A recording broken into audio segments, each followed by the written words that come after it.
Hey guys, Level Cap here, and today in gaming, Warzone is getting a much needed fix. Total War fans revolt, Valve lost a court case, and much more.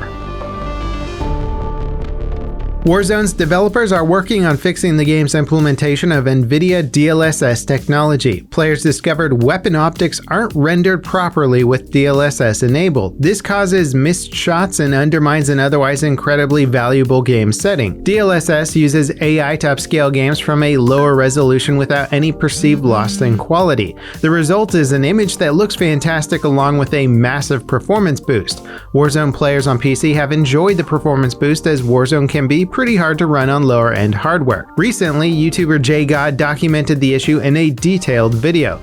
The attention that the video received prompted a response from the developers who say they're looking into the problem. It sounds like the issue might have something to do with the resolution scaling being mismatched between the render resolution and display resolution of the game. The issue worsens the higher you set your DLSS quality, so it doesn't make much sense. Until a fix is implemented, you can compensate for the inaccuracy by aiming slightly to the left of targets, or you can turn DLSS off. Hopefully the fix doesn't take too long. In other Warzone news, the final weapon coming with Season 3, a fully automatic pistol called the AMP-63, can be prematurely unlocked in Black Ops Cold War by completing its unlock challenge in Warzone. The pistol isn't supposed to be available until a later date, but players have already unlocked it in Cold War.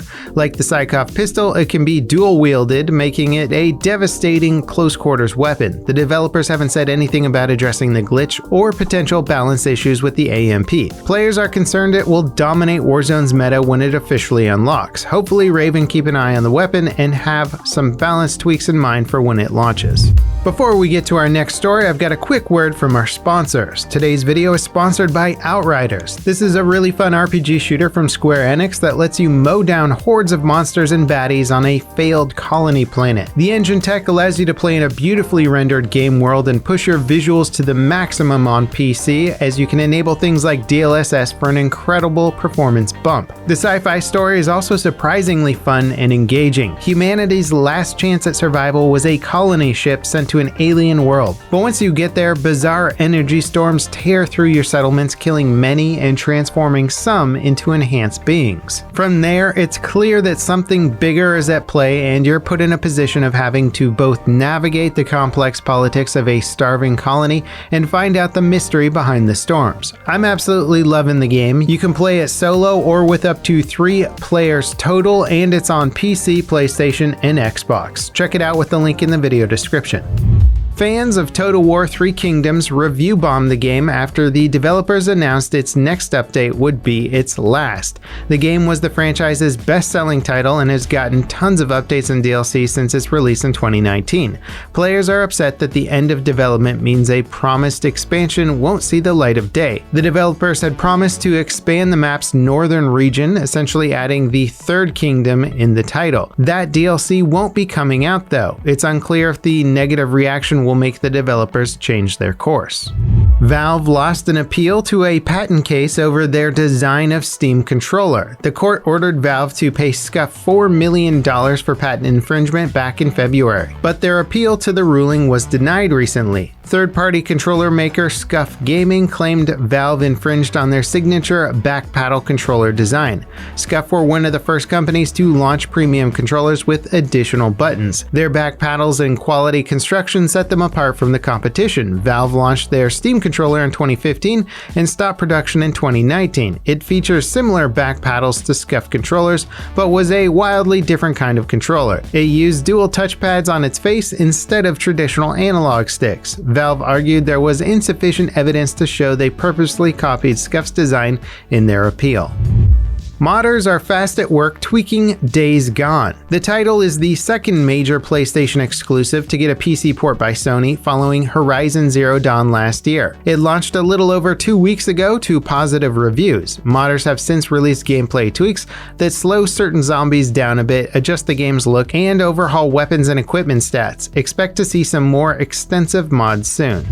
Amazon Mexico briefly listed the Nintendo Switch Pro. Rumors and reports claiming the Nintendo will reveal the updated console around E3 flared up last week. They claimed it'll feature 4K output, bigger OLED screen, and improved dock and more. The Amazon listing was quickly taken down. No images were included in the listing. Amazon Mexico has previously leaked the Spyro Remaster trilogy a day before it was officially announced and a handful of other games. It seems likely that the rumors about a Switch Pro are legitimate. Intel's new 11th gen laptop CPU is turning heads. It's capable of running at 5 GHz and dominates the competition in some key areas. The i7-1195G7 has 4 cores and 8 threads and uses Intel's latest generation Xe graphics cores. It competes directly with AMD's latest generation Ryzen processors, which have dominated laptop gaming in benchmarks since launch. Benchmarks are putting Intel's new CPU ahead of AMD by as much as 16% in some games. You can expect several major laptop manufacturers to offer the new Intel CPU before the end of the year. EA are now offering Knockout City as a free-to-play game until you hit level 25. It was available for free until yesterday with no limitations and was supposed to be $20 starting today. It's proven to be incredibly popular, racking up over 2 million players just a few days after launching. Now you can jump in and play for free until you hit level 25. After that though, you'll need to pay $20 for the entire game. It's also available with either an EA Play or Xbox Game Pass Ultimate subscription.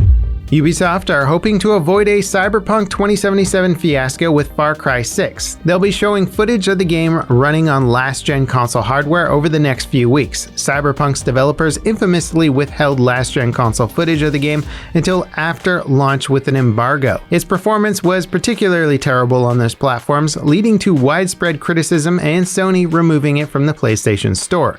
Ubisoft have only shown Far Cry 6 running on current-gen hardware, but they also only debuted gameplay for the first time ever last Friday, so it's not like we've been waiting a long time to see some additional footage. On the new consoles, the game achieves 4K 60 FPS, but no technical info about how it performs on last-gen hardware is available. Hopefully, the developers are prioritizing frame rate over visuals, as the 60 FPS presentation of the game looks great. Downgrading to 30 FPS on last-gen consoles in exchange for a higher resolution seems like a bad idea in my opinion. PlayStation 5 exclusive Destruction AllStars is getting online bots in an update soon. The game received critical praise for its gameplay, but was scrutinized for a lack of content and depth at launch. The player base dwindled shortly after launch, and it's unclear if the game's content roadmap is enough to bring them back.